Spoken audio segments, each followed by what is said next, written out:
Chapter 41. Story of the picture, Stealing the Rags and Reading of Dhyaneshwari. As stated in the last chapter, we continue here the story of the picture. 9 years after the incident described in the last chapter, Ali Muhammad met Hemant Pant again and related to him the following story. One day, while wandering in the streets of Mumbai, he bought the picture from a street hawker. Then, he got it framed and set it on a wall in his house at Bandra. As he loved Baba, daily he took darshan of it. 3 months before he gave the picture to Hemant Pant, he was suffering from an abscess or swelling on his leg. An operation was performed and he was recovering in the house of his brother-in-law, Mr. Noor Muhammad Peerboy in Mumbai.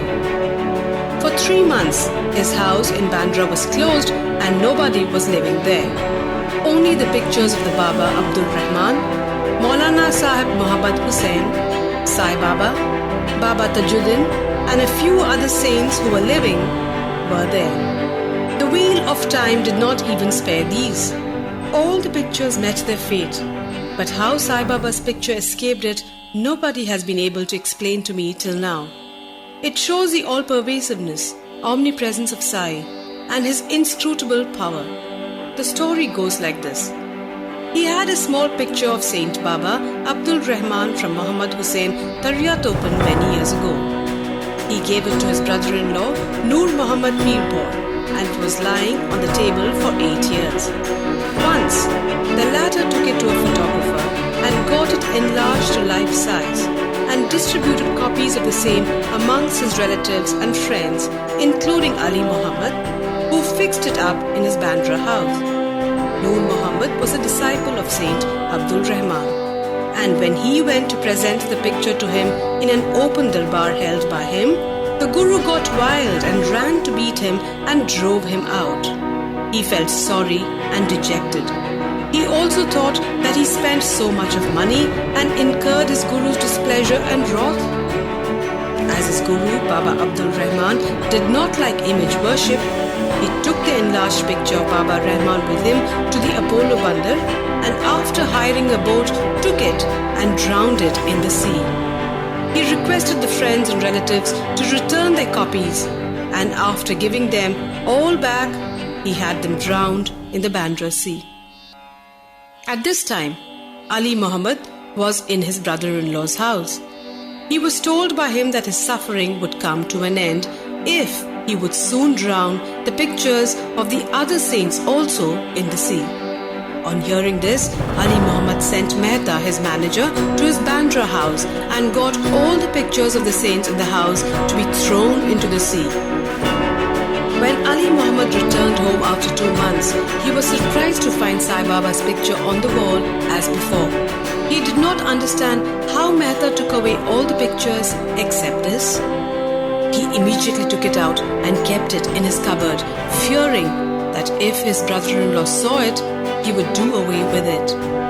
While he was thinking how it should be disposed of and who would keep it with care, Sai Baba himself, as it were, suggested to him that he should see and consult Maulana Ismail Mujaber and abide by his opinion. He met the Maulana and told him everything. After much consultation, they both decided that the picture should be presented to Anna Sahib or Hemant Pant and that he would protect it well. Then they both went to Hemant Pant and presented him the picture in the nick of time. This story shows how Baba knew all the past, present and future and how skillfully he pulled the wires and fulfilled desires of his devotees. The following story shows that Baba liked very much those who took real interest in spiritual matters and that he removed all their difficulties and made them happy. Stealing the Rags and Reading of Dhyaneshwari. Mr. B.V. Dev, who was Mamlatdar of the Hanu in Thana district, wished for a long time to read Dhyaneshwari, the well-known Marathi commentary on the Bhagavad Gita by Dhyaneshwar. He also wanted to read other scriptures. He could read daily 1 chapter of the Bhagavad Gita, but when he took Dhyaneshwari in hand, some difficulties cropped up and he was precluded from reading it. He took 3 months' leave, went to Shirdi and thence to his home at Baud for rest. He could read there other books, but when he opened Dhyaneshwari, some evil or stray thoughts came crowding up in his mind and stopped him in the effort. Try as much as he could, he was not able to read even a few lines of the book with ease. So he resolved in his mind that when Baba would create love for the book and would order him to read it, he would begin and not till then. Then in the month of February 1914, he went with his family to Shirdi. There, Jog asked him whether he reads Dhyaneshwari daily. Dev replied that he wanted to read it but was not successful, and that only when Baba would order him to read it, he would commence. Jog then advised him to take a copy of the book and present it to Baba and start the reading after it was consecrated and returned by him. Dev replied he did not want to resort to this device as Baba knows his heart. Would he not know his desire and satisfy it by giving him a clear order to read? Dev then saw Baba and offered him 1 rupee as dakshina. Baba asked for 20 rupees which he gave. At night, he met one Balak Ram and inquired from him as to how he secured Baba's devotion and grace.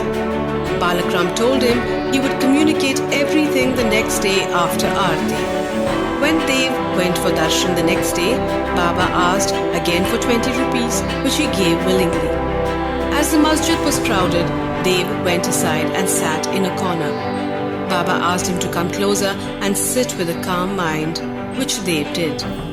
Then after the noon Aarti was over and the men dispersed, Dev saw Balak Ram again and asked him his previous experiences, what Baba told him and how he was taught meditation. While Balak Ram was going to reply, Baba sent one Chandru, a leper devotee, to call Dev to him. When Dev went to Baba, the latter asked him with whom and what he was talking. He said he was with Balak Ram and heard from him his fame. Then Baba asked again for 25 rupees as dakshina, which Dev gave gladly. Baba took him inside and sitting near the post, charged him saying, "You stole away my rags without my knowledge." Dev denied any knowledge of the rags, but Baba asked him to make a search. He searched but found none. Then Baba got angry and said, "There is nobody here. You are the only thief, grey-haired and old. You came here for stealing." After this, Baba lost his temper, got terribly wild, gave all sorts of abuses and scoldings. Dev remained silent and apprehended that he might get a beating too. After about an hour or so, Baba asked him to go to the Wada. He returned to the Wada and told Jog and Balak Ram all that had happened. Then, in the afternoon, Baba sent for all of them and said that his words might have pained the old man, Dev, but as he had committed the theft, he could not resist but take him to task. Then Baba asked again for 12 rupees. Dev collected the amount, paid it and prostrated himself before Baba. Then Baba said to him, "Go on reading the Dhyaneshwari daily. Go and sit in the Wada. Read regularly every day, and while reading, explain the portion read to all with love and devotion. I am sitting here ready to give you the whole gold embroidered shela. Then why go to others to steal rags? And why should you get into the habit of stealing?" Dev was much pleased to hear the words of Baba, for he directly asked him to start reading Dhyaneshwari. He thought that he got what he wanted and that he could read the book with ease. He again prostrated himself before Baba and said he surrendered himself to him and that he should be treated as a child and be helped in his reading. He realized then what Baba meant by stealing the rags. What he asked Balak Ram constituted the rags, and Baba did not like his behavior in this respect. As he was ready to answer all his questions, He did not like him to ask others and make unnecessary inquiries, and therefore he scolded him.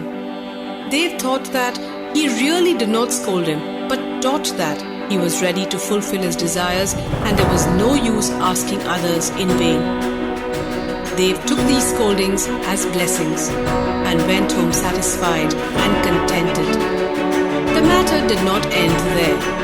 Baba did not stop with only issuing an order to read.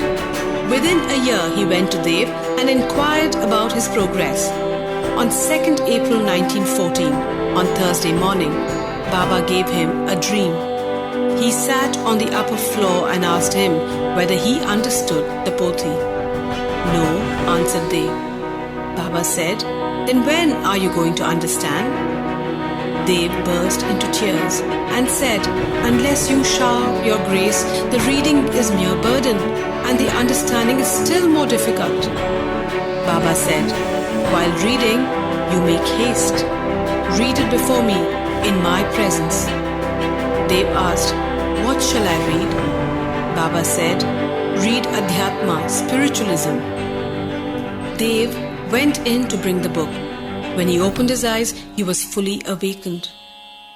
We leave the readers to imagine what ineffable joy and bliss they felt after this vision. Bow to Sri Sai. Peace be to all.